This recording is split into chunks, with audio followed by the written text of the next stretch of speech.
यहूदी और बनी इसराइल एक ही मतलब है इन दोनों वर्ड्स का, राइट?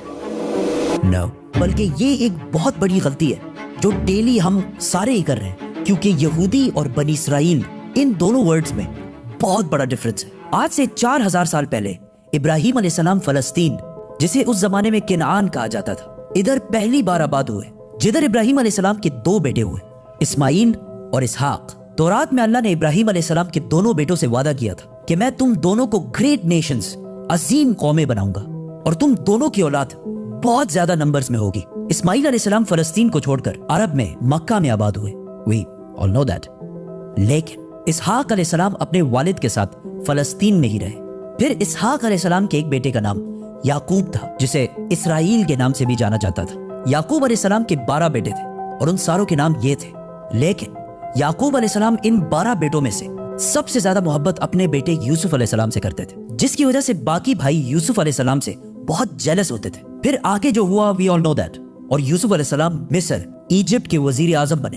और कुछ ही साल बाद हर तरफ कहत आने की वजह से यूसुफ अलैहिस्सलाम ने अपने 12 भाइयों को फलस्तीन से निकालकर अपने साथ इजिप्ट में आबाद कर दिया। आहिस्ता आहिस्ता याकूब अलैहिस्सलाम इसराइल के इन 12 बेटों की औलादें इजिप्ट के हर फील्ड में फ्लरिश होने लगी। बिजनेस, ट्रेड, एग्रीकल्चर, सब में बहुत ताकतवर और स्ट्रांग होने लगी। जिस तरह आज भी यहूदी जिस भी मुल्क में रहते हैं वहां की सबसे पावरफुल कम्युनिटी बन जाते हैं। इजिप्ट में बनी इसराइल की ताकत से घबराकर आहिस्ता आहिस्ता फिरौन ने इन पर जुल्म करना शुरू किया और आखिर सारे बनी इसराइल को अपना गुलाम बना दिया। लेकिन 400 साल बाद अल्लाह ने इन्हीं 12 कबीलों में से एक कबीले लेवी की औलाद में से एक को चुना, जिसका नाम था मूसा अलैहिस्सलाम, जिन्होंने बनी इसराइल के 12 कबीलों को फिरौन की गुलामी से आजाद कर दिया और उन सारों को अपने साथ फलस्तीन की तरफ ले गया। और अल्लाह के हुक्म से मूसा अलैहिस्सलाम ने बनी इसराइल से कहा कि फलस्तीन पर हमला करो। लेकिन बनी इसराइल ने जवाब दिया कि आप और आपका रब जाकर लड़े, हम इनसे नहीं लड़ सकते।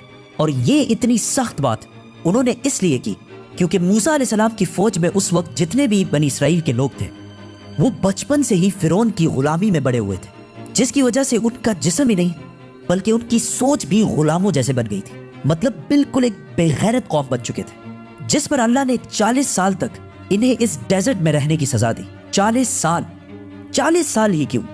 क्योंकि इन 40 सालों में बनी इसराइल की पुरानी जनरेशन जो फिरौन की गुलामी की सोच में बड़ी हुई थी वो बिल्कुल खत्म हो गई और एक नई जनरेशन मूसा अलैहिस्सलाम की लीडरशिप में बिल्कुल आजाद सोच के साथ बड़ी हुई। और आखिर बनी इसराइल के इसी नई जनरेशन ने फलस्तीन और जेरूसलम को फतह कर लिया। पैगंबरों की ये सारी स्टोरीज बड़े बड़े बुक्स में हजारों सालों से पड़ी हुई है, लेकिन अब कौन जाके ये सारे बुक्स पढ़े, और वो भी टिकटॉक के इस फास्ट जमाने में। और स्पेशली बच्चे तो